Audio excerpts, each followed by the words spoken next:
Então vamos lá, gente. Filipenses capítulo 2. Eu só queria lembrar vocês, tem alguns que estão aqui no primeiro dia hoje.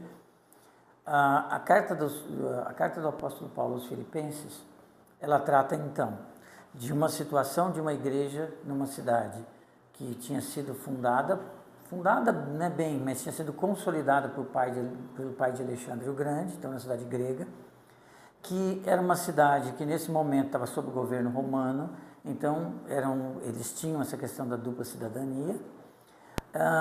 Era uma cidade que tinha uma localização geográfica privilegiada, ela ficava num extremo da chamada Via Ingrácia, que vinha do Mar Adriático e ia até o Oriente Médio, então ela tinha uma localização estratégica, uma cidade extremamente militar, porque ali foi o lugar onde teve uma batalha no momento do assassinato de César, Brutus e Cássio, e eles tiveram aquela luta contra Marco Antônio, foram derrotados ali, e ali, portanto, a cidade acabou sendo colonizada por militares como prêmio pela vitória, enfim, tinha tudo isso. E nesse momento, que tinha sido estabelecida uma igreja pelo apóstolo Paulo, que a gente vê em Atos 18, em que ele se encontra, ele vai na beira do rio, Lídia está lá com algumas mulheres, prega o evangelho. Depois Paulo tem aquele momento com o carcereiro na prisão, que ele e Silas estão presos, então o carcereiro também e a família dele se converte. E tem aquela escrava que era uma adivinhadora, em que Paulo expulsa o demônio dela e as pessoas ficam bravas com ele por conta disso. Aí a gente já vê que é uma igreja que tinha pessoas de classe alta, representada por Lídia, da questão dos artesãos, que era a classe média, representada pelo carcereiro, e servos da classe baixa. Então era uma igreja distribuída dessa forma, uma igreja bem plural, como tem que ser, com todas as classes. Só que eles estão vivendo agora um momento de perseguição do Império Romano. O Império Romano persegue, as pessoas estão perseguindo, já tem esse medo do Império Romano, e ainda para complicar a situação, existia, por conta dessa própria perseguição, as pessoas não conseguiam comprar coisas, por exemplo, porque as pessoas não vendiam pelo fato de serem cristãos, outros tinham dificuldade financeira, enfim. A situação da igreja de perseguição era muito grande. Para complicar um pouco mais, havia um problema de desunião dentro da igreja, que a gente vê lá no final, quando Paulo faz um apelo a Evódia e Síntique, que se acertam entre si. Então, existia um problema de relacionamento ali dentro. Com esse contexto todo, algumas pessoas dizem assim, porque você lê várias vezes na carta aos Filipenses a repetição da palavra alegria. Tanto que lá no final, Paulo ainda usa uma expressão muito usada hoje em dia, alegrai-vos, digo outra vez, alegrai-vos. Então as pessoas falam, não, é a carta da alegria. Mas é mais ou menos lógico a gente pensar que a alegria, ela não é um fim em si mesmo. Se eu chegar para você, se alegre, você vai dizer, vou me alegrar por quê? Eu tenho que ter um motivo para me alegrar. Então, por isso que a alegria não combina muito aparece muito na carta, mas ela não é o tema da carta. O tema da carta é aquilo que Paulo mostra que dá alegria, que é a questão da fidelidade. Então, no capítulo 1, ele vai tratar da fidelidade de Deus, foi o que a gente viu aqui, mostrando que Deus é fiel. O exemplo maior disso é quando ele escreve no versículo 27. Se você olhar no versículo... Perdão, não é no versículo 27, é um pouco antes. Quando ele fala... estou convencido, acho que é no versículo 6, se eu não me engano. No capítulo 1. Estou convencido de que aquele que começou a boa obra em vocês vai completá-la até o dia de Cristo Jesus. Versículo 6, 7, é logo no começo do capítulo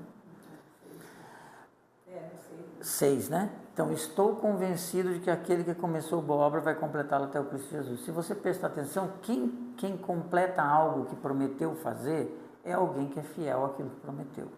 Então, aqui ele já mostra, dentro desse versículo, ele descreve em todo o capítulo 1 o que Deus é fiel. E no capítulo 2, que a gente está vendo, ele está dando exemplos de fidelidade. E a gente viu, a partir do versículo 1 até o versículo 5, principalmente, em que ele coloca um exemplo principal de fidelidade, a fidelidade de Cristo. Cristo foi fiel. E por ter sido fiel, nós fomos abençoados com o propósito que Deus tinha para a vida dele, que era o propósito dele morrer pelos nossos pecados. A fidelidade de Cristo. E aí entra um ponto importante, que a gente chama esse texto do clímax retórico da carta. O clímax retórico é o seguinte: eu estou aqui apresentando para vocês um argumento, e eu tento convencer vocês do meu argumento. Eu estou apresentando, falando e tentando convencer vocês. Vai chegar um momento em que eu começo a dar minhas razões para aquilo, e vai chegar um momento em que eu coloco o ponto máximo. Esse é o clímax retórico. O clímax retórico é exatamente esse trecho que vai do versículo 1 ao versículo 5 de Filipenses 2.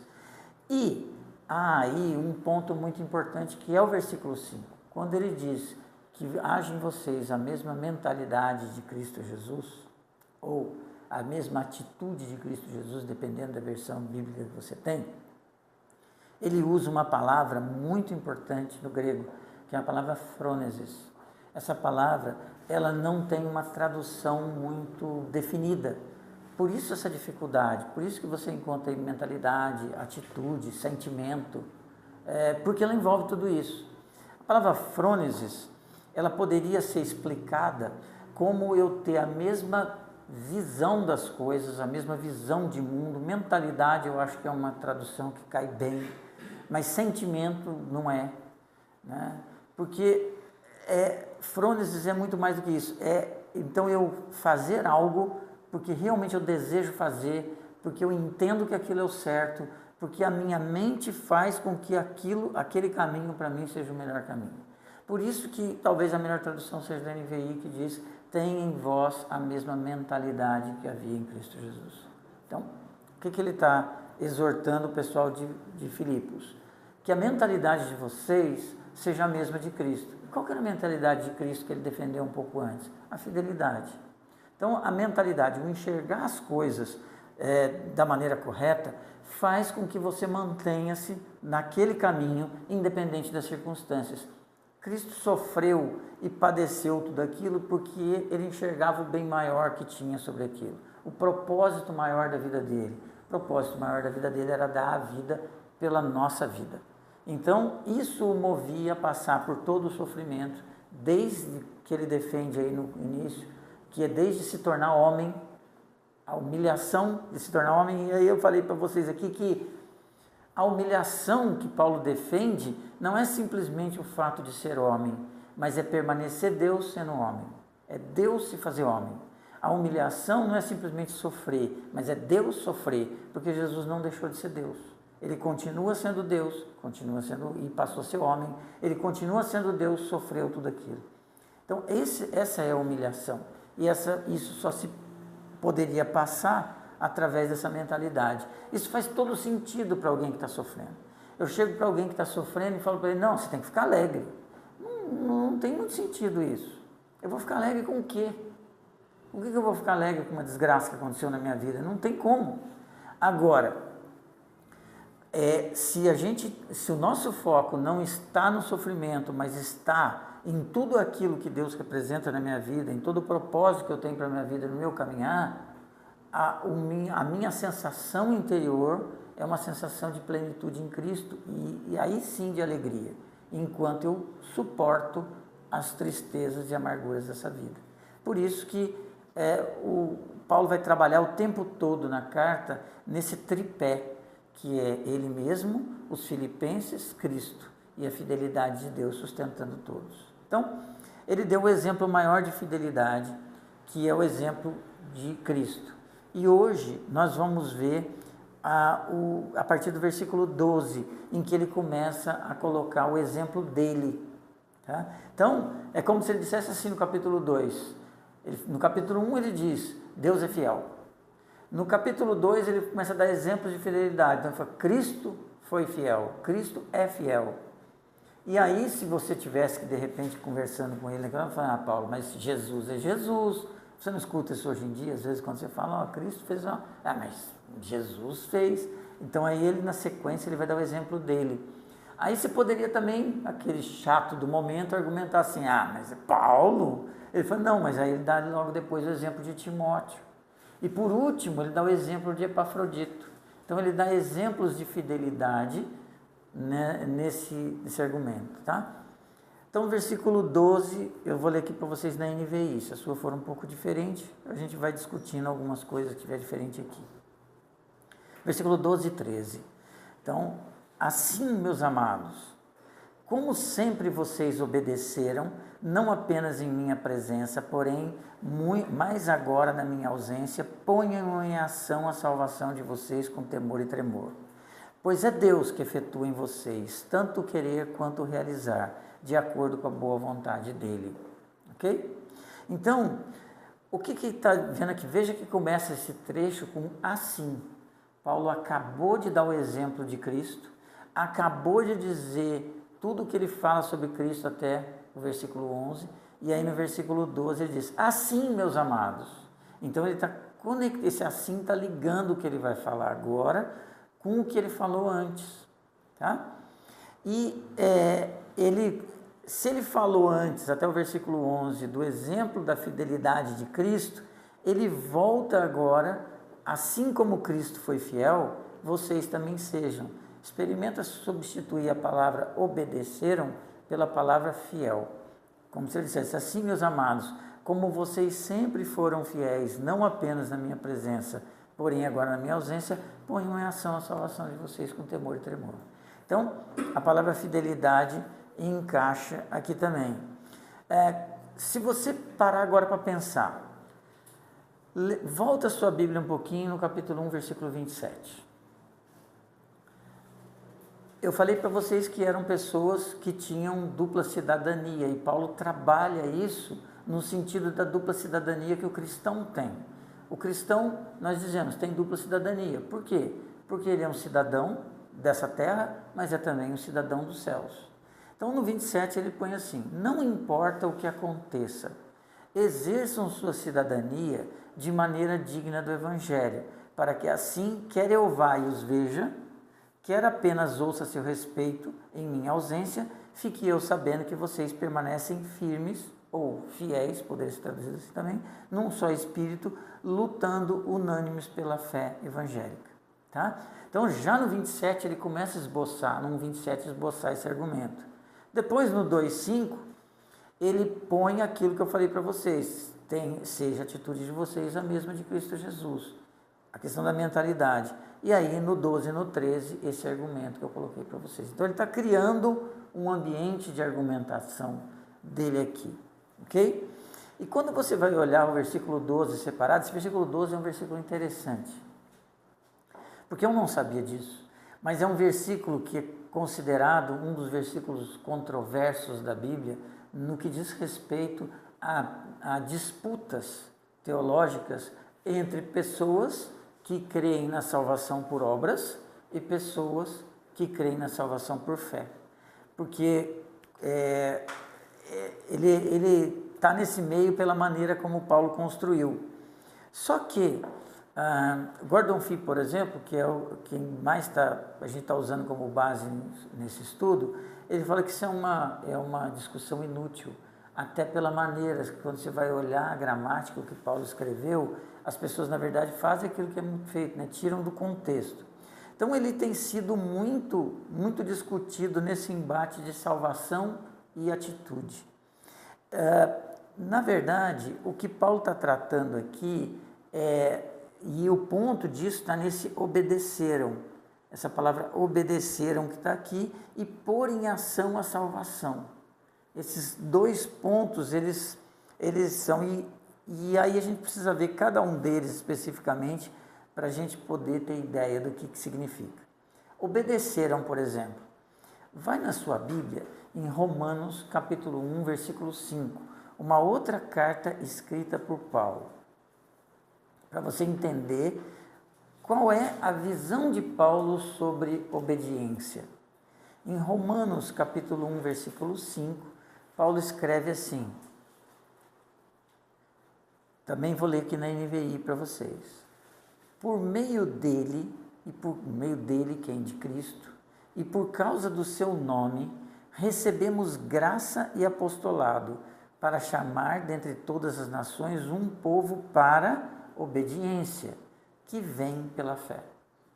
Então, na visão de Paulo, a fé em Cristo, ela é expressa pela nossa obediência, né? Por a gente obedecer a Cristo. Ainda em Romanos, capítulo 15, vai um pouquinho mais para frente, em Romanos, capítulo 15, versículo 18. E essa obediência, você poderia dizer, não, ele está falando aqui no capítulo 1, versículo 5, falando para cristãos. Capítulo 15, versículo 18. Não me atrevo a falar de nada, exceto daquilo que Cristo realizou por meu intermédio, em palavra e em ação, a fim de levar os gentios a obedecerem a Deus. Ou seja, a conversão significa obediência. Tá? Então, segundo Paulo, a fé em Cristo ela é expressa pela nossa obediência. Pela nossa obediência. Agora, obedecer como? E aqui que é o ponto. Obedecer como? Obedecer seguindo regra. Então quer dizer que assim, eu tenho regrinhas e eu vou dizer que eu sou cristão se eu sigo todas aquelas regrinhas que estão ali? Não. O Gordon Fee escreve o seguinte, não. Mas se colocando totalmente sob o senhorio de Cristo, de se dedicar completamente a Ele, e pelo contexto do que Paulo escreveu aqui em Filipenses, vemos que Paulo mencionou o duplo lembrete sobre a obediência no parágrafo anterior, ao mencionar a obediência de Cristo até a cruz e depois a sua condição de Senhor. Então, se você pegar a sua Bíblia e ler de novo o que vai do versículo 6 ao versículo 11, diz que ele foi obediente até a morte e morte de cruz, pelo que Deus o exaltou sobremaneira e o colocou como Senhor sobre todas as coisas. Então, essa dupla obediência é expressa de Cristo, é expressa dessa forma. Então, obedecer não significa seguir regra, mas se colocar sob o senhorio de Cristo. Se colocar sob o senhorio de Cristo, se você olha agora para o versículo 5 que a gente leu, significa ter a mente transformada para que eu tenha a mesma mentalidade de Cristo. É que é automático. Não, é só puxar um pouquinho, porque ele não conseguiu trancar. Vai, se você puxar um pouquinho, ela para de apitar. Ah, parou. Parou. Então, isso que a gente precisa entender. Então, segundo a mentalidade de Paulo, ser cristão, ou a expressão da nossa fé, é dada pela nossa obediência a Cristo. Mas a nossa obediência não é dada por cumprir regra. Lembra que eu falei para vocês, acho que é uma das primeiras aulas, a palavra fidelidade, ela poderia ser usada, trocada, como aqui a gente vê, pela palavra obediência.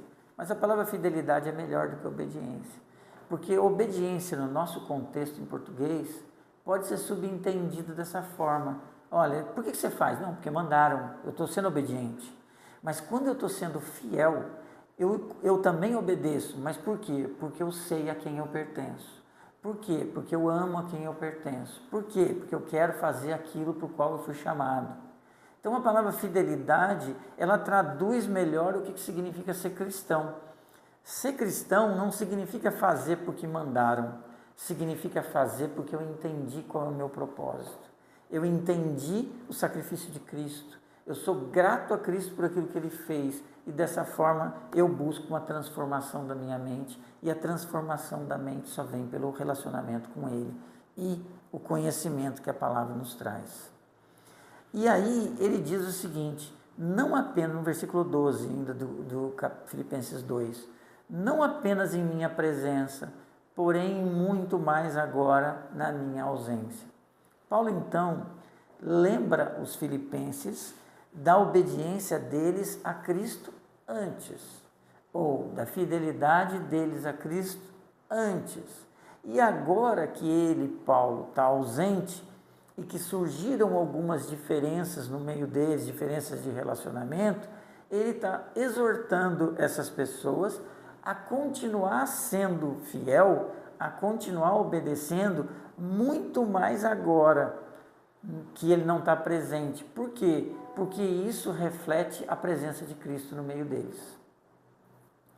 Imagina o seguinte, a gente está aqui num grupo e eu sou o líder desse grupo. E eu exerço uma influência sobre vocês muito grande, como a gente sabe que líderes exercem influência sobre liderados de uma forma muito grande. Então eu sou líder de vocês e as pessoas que estão fora estão me vendo, estão vendo, não, por que eles fazem assim? Não, porque eles imitam aquilo que o Adilson faz. Por alguma razão eu vou embora. E aí as pessoas veem que vocês continuam agindo da mesma forma. Elas entendem o seguinte, não é porque eles eram imitadores do Adilson, é porque alguma coisa mudou na maneira deles enxergarem a vida. Então, a ação de Cristo é vista muito mais na vida deles, na ausência de Paulo, do que na presença de Paulo. Essa é a exortação que ele está fazendo. Por isso que ele diz muito mais agora. Porque ele poderia dizer, assim como vocês obedeceram na minha presença, obedeçam também na minha ausência. Ele diz muito mais agora. Isso daria, se o objetivo da igreja sempre foi revelar a glória de Cristo, revelar o nome de Cristo, era muito mais importante que na ausência de Paulo, eles mantivessem a fidelidade deles a Cristo. E aí ele escreve, ponham em ação a salvação de vocês.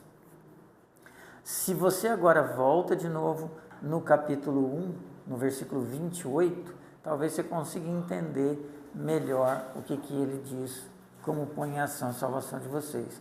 Capítulo 1, versículo 28. Sem de forma alguma deixar-se intimidar por aqueles que se opõem a vocês. Para eles, isso é sinal de destruição, mas para vocês de salvação, e isso da parte de Deus.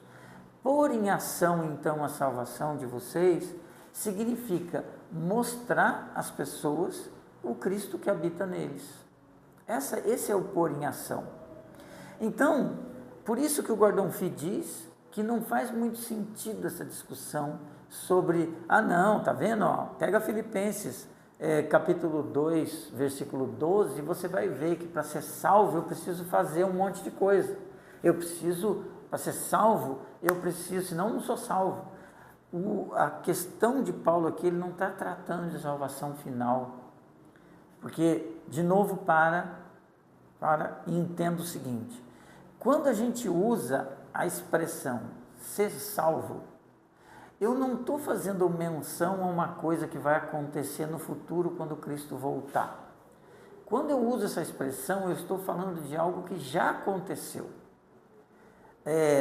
Existe um termo que diz já e ainda não. A gente já está na eternidade, mas ainda não. A salvação é algo completo na nossa vida no sentido do relacionamento com Deus. Eu criei, eu entendi, a minha vida está depositada em Cristo, eu estou salvo. Porém, a salvação é algo atual nessa vida presente que eu tenho. E eu preciso viver isso para que as pessoas vejam. Esse é o objetivo maior. Por isso que Jesus diz que a gente é sal da terra e luz do mundo. Todas essas expressões, elas têm ligação com isso. Então, pôr em ação a salvação de vocês é viver de maneira digna do Evangelho. Porque dessa forma, eu vou chegar na vida das pessoas. Então, não é um texto que a gente chama de um texto soteriológico. Soteriológico é que fala sobre a salvação final. Ele lida com pessoas, porque o texto soteriológico lidaria com pessoas sendo salvas ou pessoas perseverando e tudo mais. O texto aqui que Paulo coloca, ponham em ação a salvação de vocês, é um texto que está tratando de ética cristã, estilo de vida cristão, que reflete a luz de Cristo na vida das pessoas. Então, essa é a ideia. A questão aqui, que Paulo está tratando, é de obediência, ou então de fidelidade pura e simples, que significa executar ou colocar em ação na comunidade a salvação que Deus já nos concedeu. Então eu vivo dessa forma. Dentro do contexto dos coríntios, vocês estão sofrendo? Sim, perdão, os filipenses. Coríntios também, mas dos filipenses, no caso, eu que troquei aqui. No caso dos filipenses, vocês estão sofrendo, vocês estão sendo perseguidos, mas entendam o seguinte, vocês são cidadãos do reino, então mesmo sofrendo, vivam de acordo com o reino.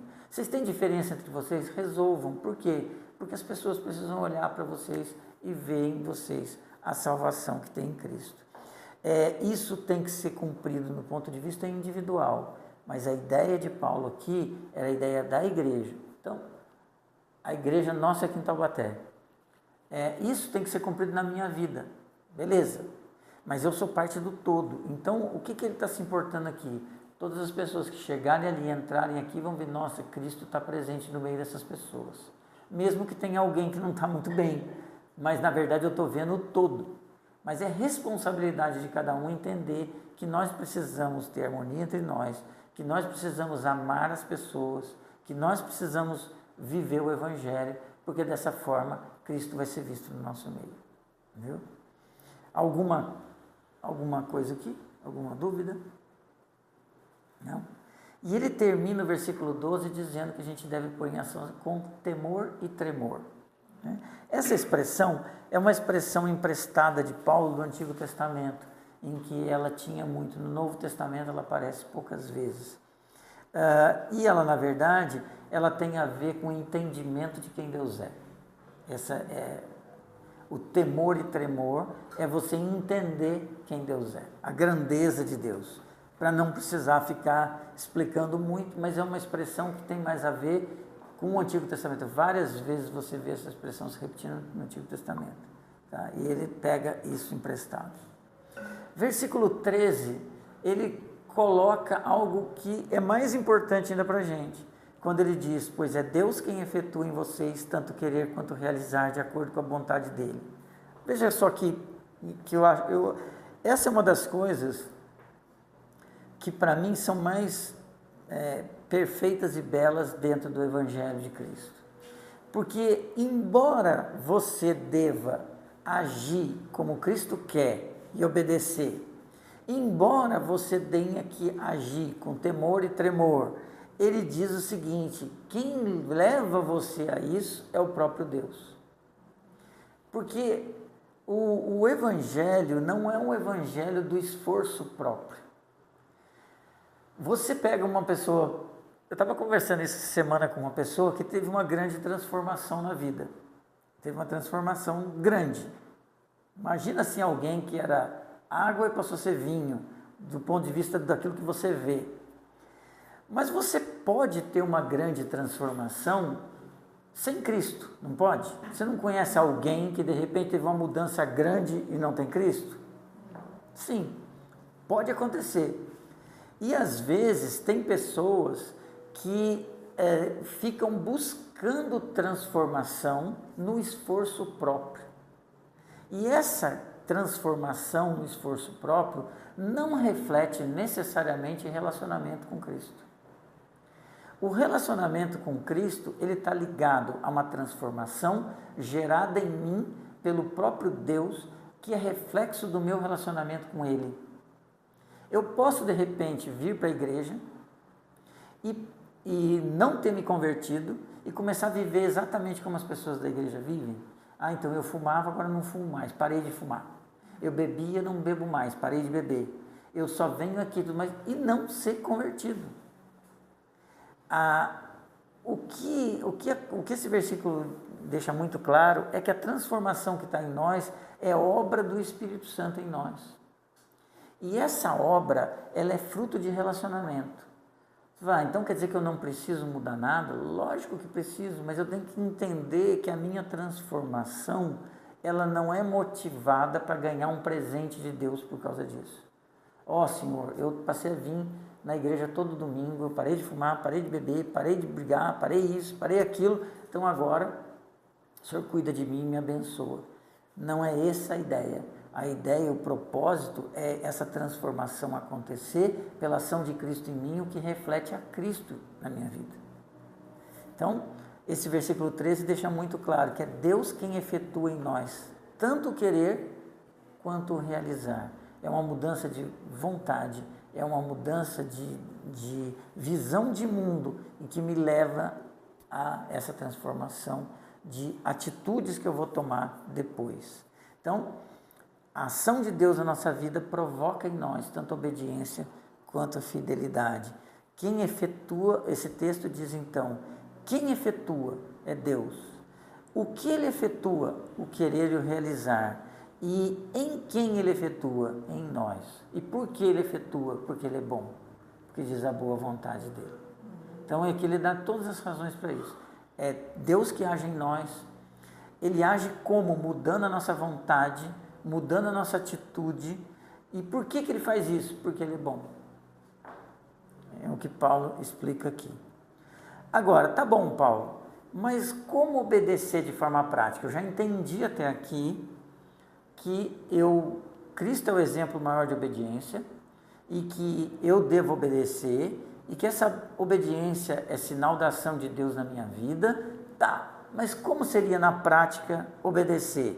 Do 14 ao 18. Então, o que ele escreve para eles lá em Filipenses? Primeiro, façam tudo sem queixas nem discussões. 15. Para quê? Para que vocês venham a se tornar puros e irrepreensíveis, filhos de Deus inculpáveis, no meio de uma geração corrompida e depravada, na qual vocês brilham como estrelas do universo, retendo firmemente a palavra da vida. Assim como no dia de Cristo eu me orgulharei de não ter corrido nem me esforçado inutilmente. Contudo, mesmo que eu esteja sendo derramado como oferta de bebida sobre o serviço, que provém da fé que vocês têm, o sacrifício que ofereceram a Deus, estou alegre e me regozijo com todos vocês. Estejam vocês também alegres e regozijem comigo. Então, nesse trecho, Paulo destaca vários temas. E por que ele escolheu esse? Porque é só assim que a gente obedece? Não, é porque isso aqui tinha a ver com a situação deles. Se ele estivesse falando para nós, ele ia falar outras coisas. Ele ia olhar para a nossa igreja e falar outras coisas de acordo com os problemas que ela tem. Mas como ele está falando com os filipenses, com o problema que eles têm, ele foca nisso aqui. Então ele dá aqui exemplos de obediência. Primeiro, façam tudo sem queixas nem discussões. Tá? O que ele está lidando aqui? Ele está usando aqui nesse trecho, no versículo 14, algo que a gente chama na Bíblia de eco. Eco é quando expressões do Antigo Testamento, de alguma forma, aparecem, não literalmente, mas significam algo que foi dito no Antigo Testamento. Ele está tratando aqui de algo que aconteceu em Números 14. Números 14 tem a ver com aquelas pessoas que murmuraram e que morreram. Então, volta a sua Bíblia em 1 Coríntios capítulo 10, versículo 10. Porque 1 Coríntios capítulo 10, versículo 10 é um eco de Números 14 e Filipenses 2,14 é um eco dessas duas situações. Em 1 Coríntios 10, 10, ele diz o seguinte: e não se queixem, como alguns deles se queixaram e foram mortos pelo anjo destruidor. Essa é uma expressão que significa aquilo que aconteceu em Números 14. E ele faz menção agora aqui. Só que você fala o seguinte, mas peraí, quem disse que eles se queixavam de Deus? Em momento nenhum da carta aos Filipenses, a gente leu que eles estavam se queixando de Deus. Eles na verdade, não estavam queixando contra Deus. Eles não se queixaram de Paulo. E os israelitas, exatamente, se queixaram contra Deus. Por que isso é um eco? É exatamente por isso, porque se fosse uma expressão literal, ele ia citar literalmente. É um eco porque ele está usando uma expressão para dizer, olha, não se queixe, vocês estão se queixando muito uns dos outros, não façam isso. Tá? É o que ele quer dizer para eles. Agora, qual que é o propósito? Por que ele dá essa orientação para eles? A explicação está no versículo 15, né? Que a gente já leu, que ele diz para que venham se tornar puros e irrepreensíveis. O que ele está dizendo? Não se queixem, porque as pessoas estão olhando vocês. E se as pessoas estão olhando para vocês, ele está tratando aqui do comportamento observável deles, para que as pessoas reconheçam que eles são filhos de Deus. Pega mal, gente, você dizer que é crente. Né? Uma vez eu preguei nos louvores sobre não combina, né? Não combina dizer que é crente e viver reclamando dos outros. Basicamente é isso. E a gente é muito reclamão. Tá? Então, cuidado. Né? O que ele está enfatizando aqui para eles é o grande propósito da nossa vida, que é o propósito de propagar o Evangelho. Você não podia ter sido salvo e Deus ter falado o seguinte: ó, você foi salvo, beleza, vou matar você agora, que eu vou trazer para mim aqui no céu, bacana. Para que a gente permanece sofrendo nessa vida aqui? Porque a gente é instrumento de Deus para levar o evangelho até as pessoas, né? Esse é um dos propósitos de Deus para a gente permanecer aqui. Se não, você converteu, pum, morre e vai para o céu, né? Então, se a gente tem no nosso meio divisões, não é muito bom. Depois ele diz assim: assim, no dia de Cristo,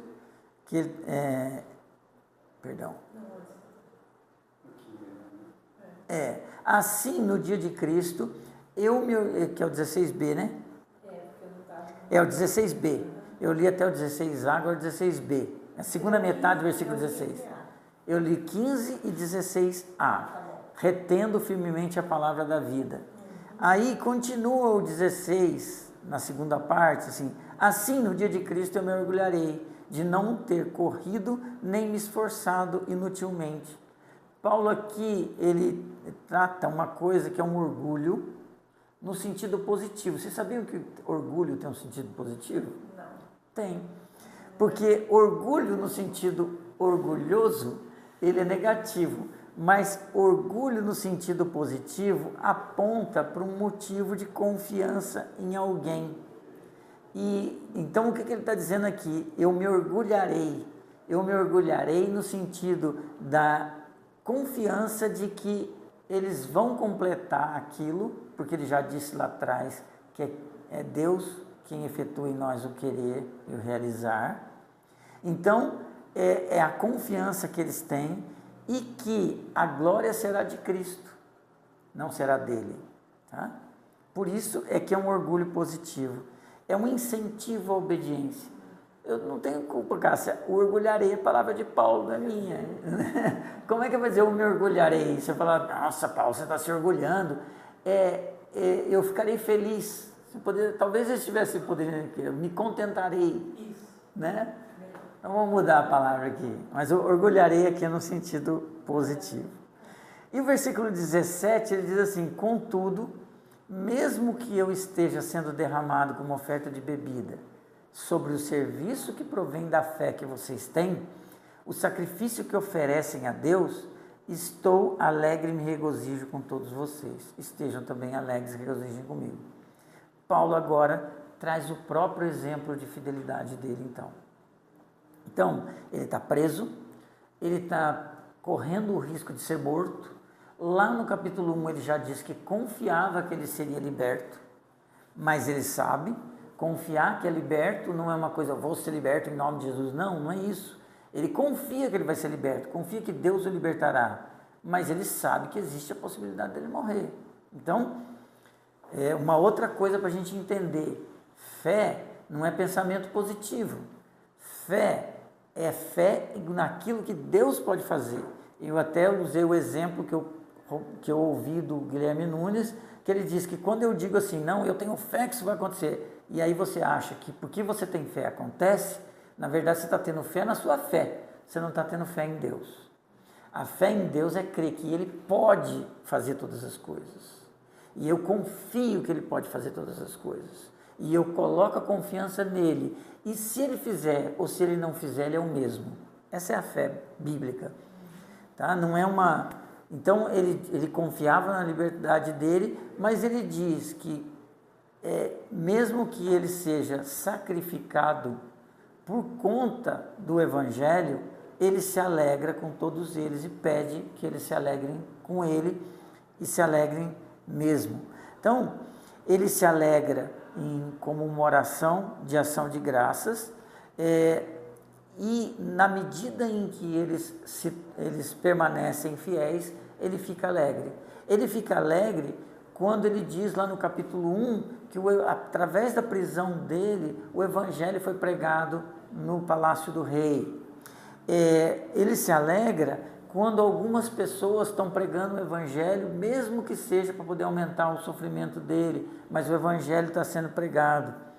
Ele se alegra de estar preso, embora ele não quisesse estar preso, porque o estar preso foi a oportunidade de pregar o evangelho no palácio. E ele vai se alegrar no julgamento que virá no fim de todas as coisas, quando a plenitude de Cristo for manifesta na vida de todos. Então, a fidelidade dele se manifesta nisso. Ele se mantém fiel pregando o Evangelho e é isso que eles querem dele. E ele então insiste com eles que mesmo no sofrimento é para eles se alegrarem com aquilo que Deus tem feito no meio deles. É como se ele dissesse: vocês estão sofrendo, eu não gostaria que vocês estivessem passando por isso, mas procurem ver que através da fidelidade de vocês no meio da perseguição, pessoas estão vendo o sofrimento e estão vendo assim, tem algo diferente nessas pessoas, e pessoas estão se convertendo por conta disso. Então se alegre na conversão dessas pessoas. Foi o exemplo que eu dei no primeiro dia para vocês. Eu estou vindo de carro aqui para a igreja e bato o carro. Vou ficar alegre porque eu bati o carro? De maneira nenhuma. Mas vamos lá, eu bati o carro e aí o motorista do outro carro desce, começa a conversar comigo. Desculpa, bati, tá? E nessa conversa, onde é que você estava indo? Eu estava indo para a igreja. Aí o cara, então tá. E ele vem comigo aqui, o cara se converte. A batida não é alegria, mas o efeito que teve a partir disso é motivo de alegria. Então, o que ele está exortando as pessoas é que mesmo no momento de dificuldade, se o Evangelho, se esse momento de dificuldade está servindo para que o Evangelho seja propagado, é nisso que eles devem se alegrar. Essa é a mentalidade de Cristo, que padeceu tudo o que padeceu, mas tinha uma alegria por saber aquilo que aconteceria, que era a salvação de todas as pessoas através do sacrifício dele. Tá? Hoje eu paro por aqui, porque já são 9h17.